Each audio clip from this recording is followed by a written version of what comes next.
Well, greetings to all the beloveds and to all those who watch the video and follow my work. I really do appreciate it, but more importantly, I hope that you're beginning to understand it and maybe comprehend what reality is in the universe and how we can affect our reality here on Earth. And tonight I'll be speaking about holism and holograms. And I've been doing a series of talks on holism so that people can get an understand of what holism actually is, where each part is a part of something which is much bigger. There is no such thing as separateness or separation in the universe. Everything is connected to everything else. And if one can grasp that and begin to understand that, then one can understand many things like karma, how karma works, and how relationships work, and how synchronicities occur, and even things like magic, and how what magic is just an illusion. It's not really magic. And also holism gives one a sense of belonging to something much bigger than oneself, which is in a sense a spiritual concept where one understands that one is just a part of a much bigger thing, and that each part is important in the whole picture of what is happening. And I was taught by higher dimensional beings on the subject of holism and holograms. And unfortunately, mankind, all this information has been hidden from mankind. And so even the greatest revelations that have occurred, now we'll deal with two of them tonight. It's been hidden from mankind, and we are told that science doesn't really understand these concepts, whereas in fact they do, but they're not allowed to broadcast it because it would change the paradigm of our current experience of reality. So let's talk about, we've talked a lot about holism, but let's talk about holograms. Now, holograms or holograms, you want to call it, is a graphic animated version of holism. So holism and holograms are essentially the same thing, but the hologram is our experience of what we experience as part of the whole. Now this might sound like mumbo jumbo, but bear with me and you'll begin to understand what I'm talking about. And what I'd like to just, first of all, let me explain two things. There are two principles of quantum mechanics that have not been fully dealt with and explained on this planet. The first one is what is called the split hole experiment, where scientists projected electrons through two splits in a shield or a barrier, and they observed the nature of the result on a screen, on a holographic screen behind the barrier. And when they did a single split and they projected electrons going through the split, it formed a particle pattern on the screen. that was consistent with the shape of the split. But when they did two splits, then they got a completely different picture. What they got on the screen was what they call an interference pattern. And an interference pattern is like when waves cross each other and they interfere with each other, it changes the shape of the waves, and it changes the direction, shape, height, frequency of the waves.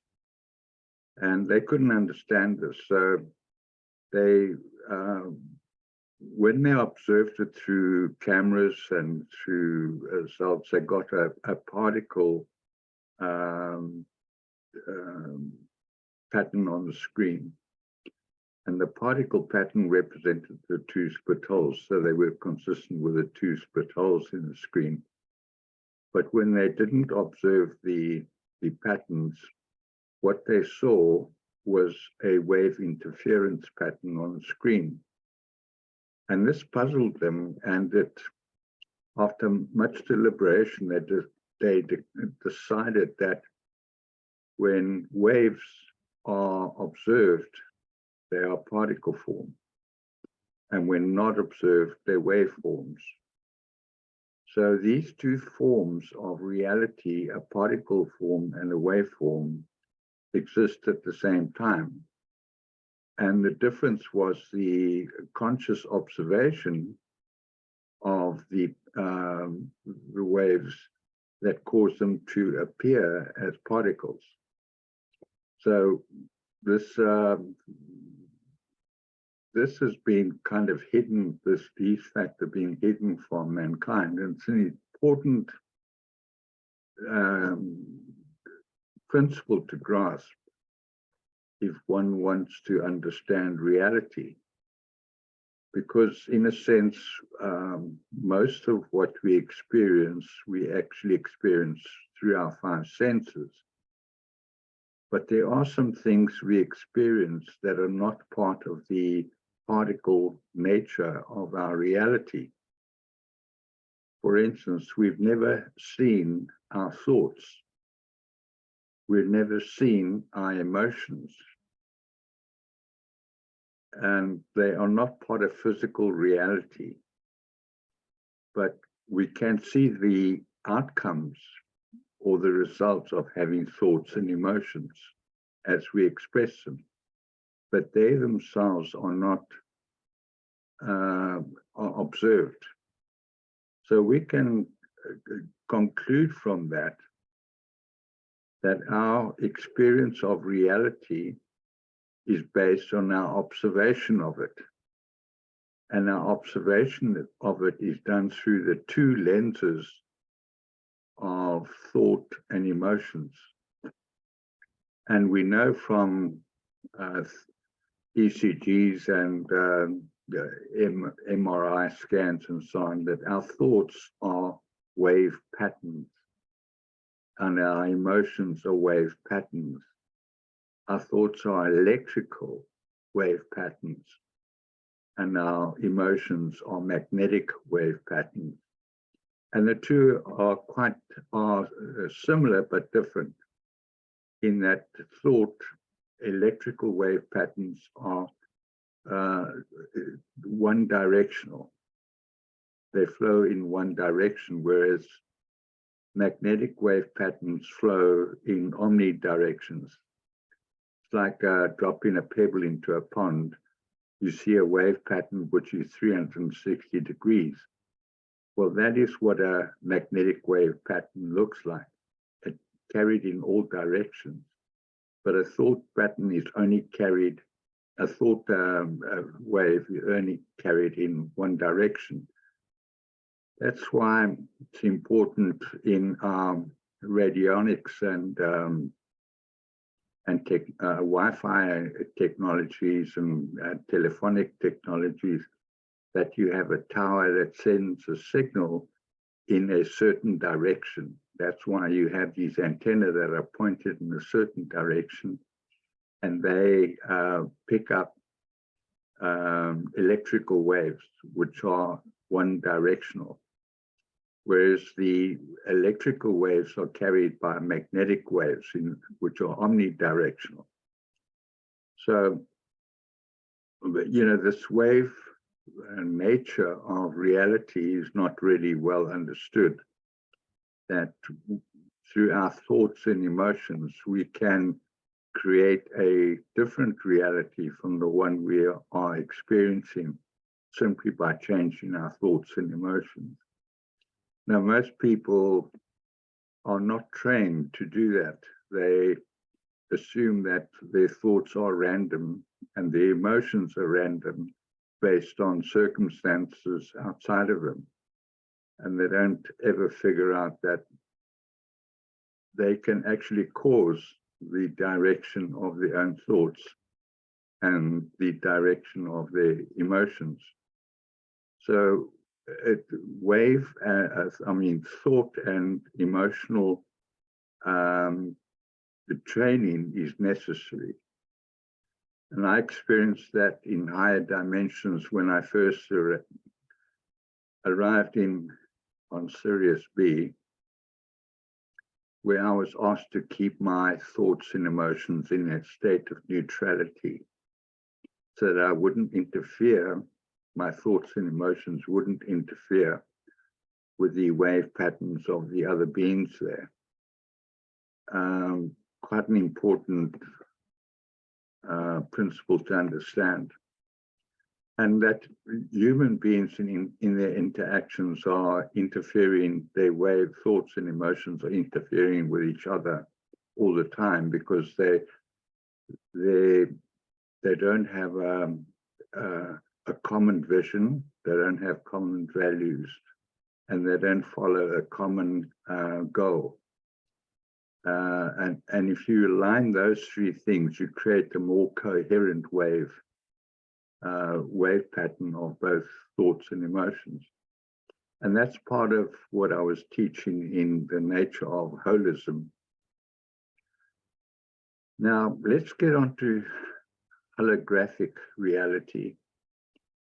And an important thing that needs to be understood, remember we spoke about the split hole experiences, that when waves are observed, they're particle form, when not observed, they're waveforms.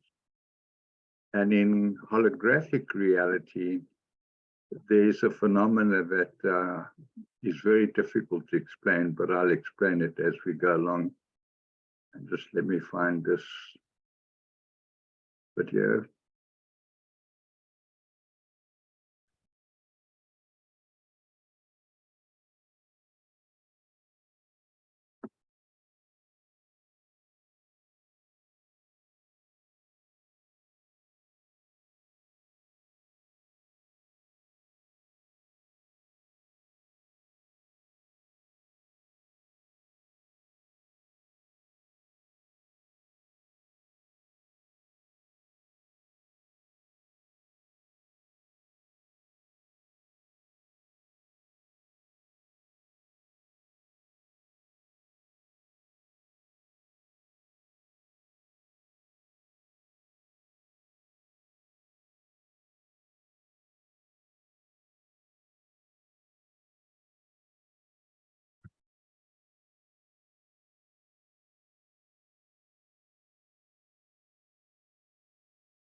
Well, in that presentation, that young lady shared a very important point, and that was that if you cut a hologram in half, both halves will contain the picture or the object that was photographed.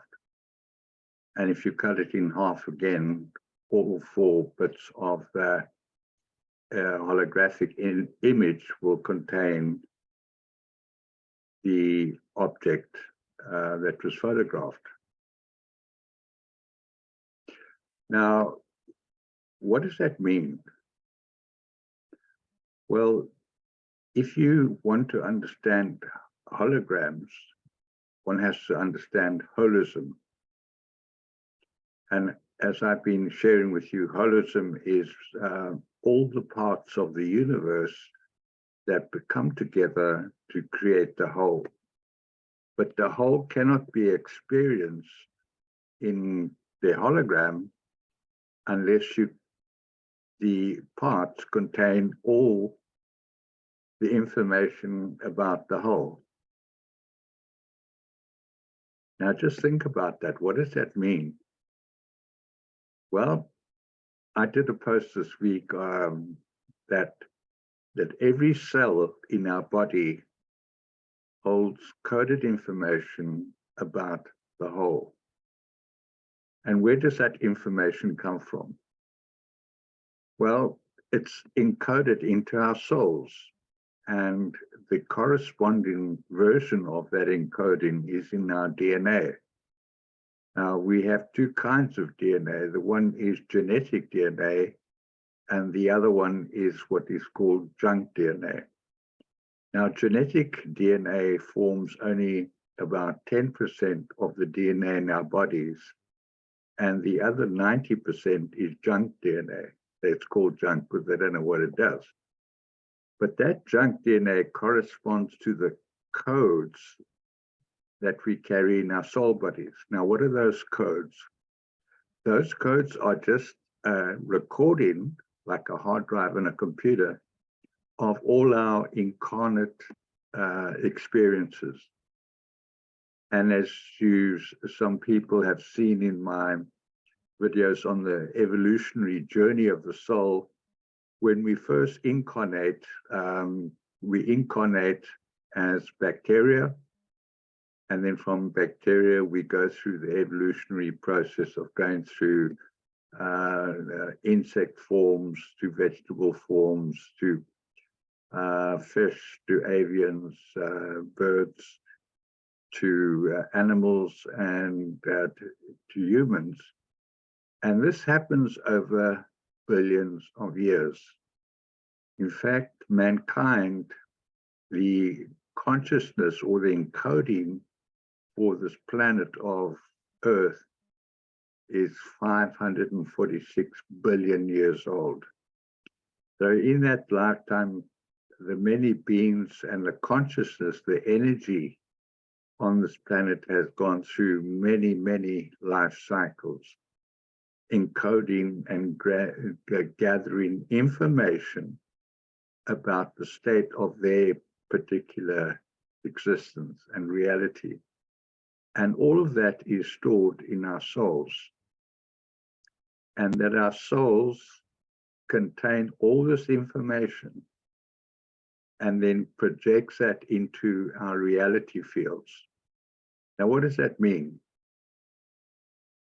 It means that we have existed in many other dimensions, time-space continuums, and in our reality here, our holographic reality, it means we have lived on other planets, we've been other plant forms, and all of those were brought together by the beloveds in about 243,000 years ago onto a planet called Eartha.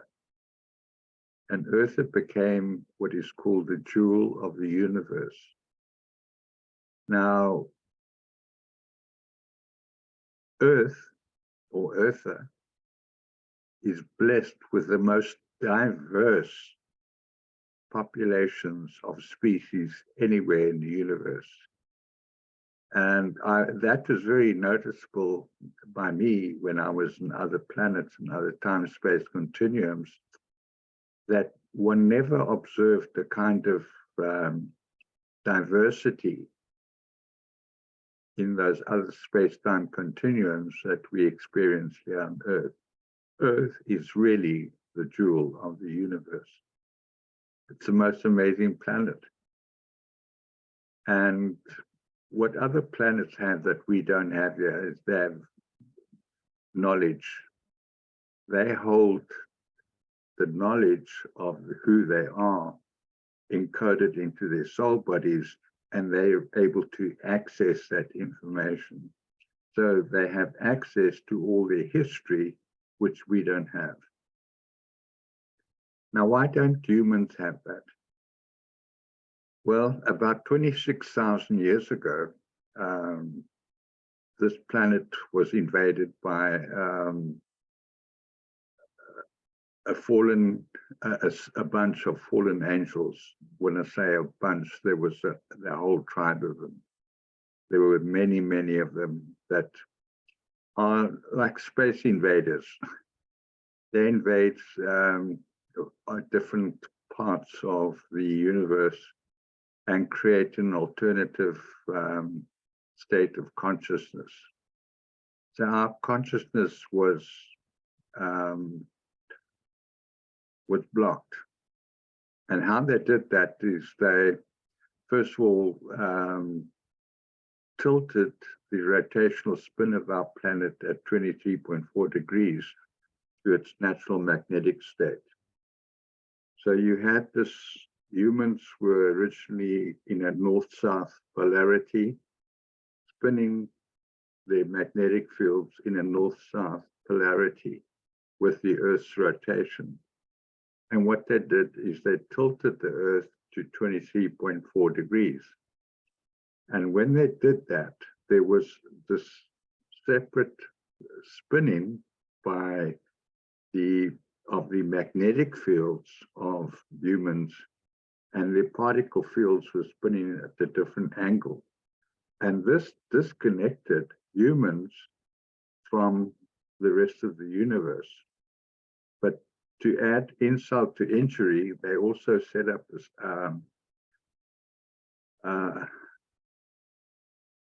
a beam of light, a radio beam basically, from the planet Saturn that created a frequency fence around the Earth. Now, a frequency fence is like a jamming device that you get in radar, where when the enemy is sending out certain beams of light into the atmosphere, and then they pick up an object in space, and then that beam returns back to the radar system, and then they understand that there's something that is there, out in space. But a jamming device, what it does, it creates an interference pattern. So this wave of light going out is jammed, and that the wave is then collapsed. And effectively, that is what happened to Earth. Well, that was the bad news. But the good news, that beam of light projected from Saturn was put out of action by the beloveds in 2014. So we don't have this ring fence, this jamming device of Earth, but Earth still has this rotational spin and its magnetic spin that were not aligned with each other.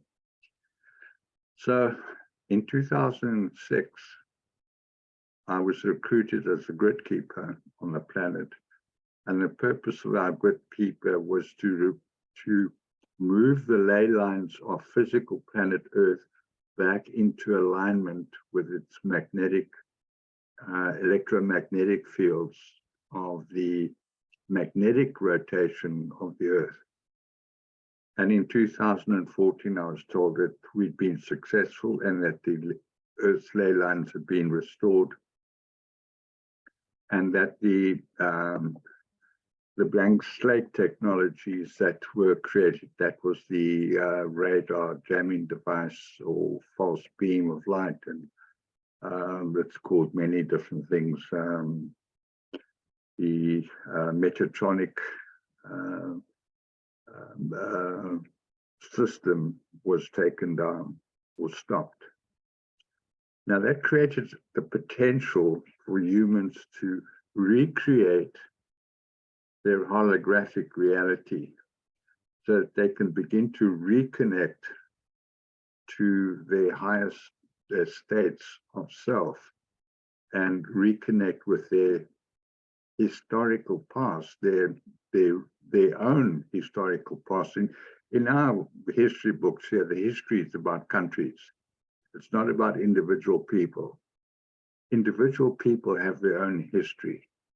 And that history is recorded in their soul codes, which are then recorded in the Akashic records. And then that information is transferred into what is called the Hall of Records, which is at the center of the universe. So we have all this recording of our experiences being that are projected out into the universe, and all that information is stored in our soul codes. And so our soul codes hold all the information of the whole. So our hologram is becoming active again, where you can cut the hologram into two, and both pieces of the hologram will hold all the information of the object being. And so, to me, this is very exciting information, but understanding this technology is not going to be very easy for humans, and I appreciate that, because quite frankly, I didn't understand it myself. And quite early in my awakening, I was directed to a book written by a bloke called Michael Talbot, who wrote a book called The Holographic Universe. And after I'd read that, I did more research into holograms and how they formed. And it took me a long time to really understand holographic technology. But it's becoming more and more common on this planet. And the fallen ones are going to be using what are called holographic inserts through AI technology onto humans to change our consciousness, to try to keep us captured in this realm of slavery that we're in, into the matrix, as some people like to call it. But it really is, it's not really a slavery system in the sense that it's disconnected. We have been disconnected from the universe for such a long time that it's very difficult for us to understand all this stuff. But we're getting there in ever-growing numbers. More and more people are catching on to what's going on, to the lies that we've been told here, to the propaganda, the indoctrination, the control systems that are in place, the mainstream media, how that is a propaganda arm of the governments that all the globalists that run this planet. But we'll prevail over them and we'll win this battle. But understanding holism and holograms is going to be something that people will have to come to grips with, to understand that they really do create their reality, because the reality they create is encoded in their souls. So they couldn't see another person if that person wasn't a part of them. And we have, as a species here, human species, we have intermarried many, many times.